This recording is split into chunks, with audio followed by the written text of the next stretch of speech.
Okay, we're almost done with the who's. Thank you for your patience with this, but it's an important observational clue to deal with. So I'm going to share with you the results of my examination of the who of Onesimus. But what is said about Onesimus in the text?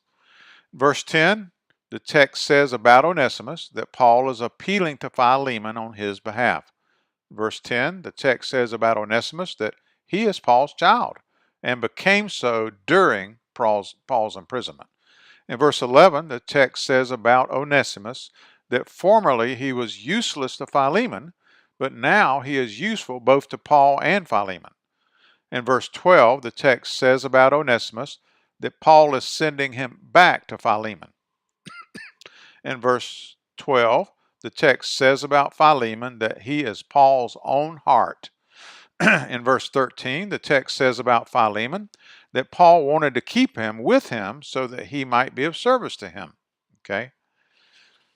And then in verse 14, the text says about Philemon that, now this is a perhaps, because part of it's sort of obvious, but it's a little bit implied too, so I'm saying perhaps, that perhaps Onesimus was separated from Philemon for a while so that Philemon could now have him back forever, no longer as a slave, but as a beloved brother, both to Paul and even more to Philemon, both in the flesh and in the Lord.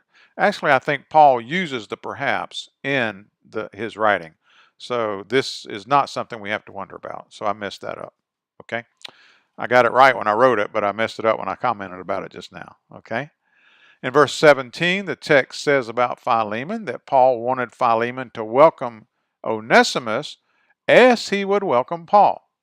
And then in verses 18 and 19, the text says about Philemon that Paul will pay any debt that the text says about Onesimus that Paul will pay any debt that Onesimus owes and right any wrong committed by Onesimus against Philemon.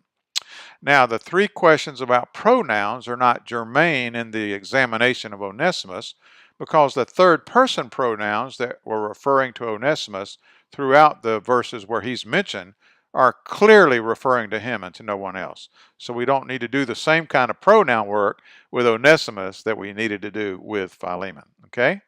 So we're done with the who's. You can say glory. And in the next video, we'll start working with another observational clue. Okay? You're doing great. Thank you. And I hope this pace is working for you. God bless.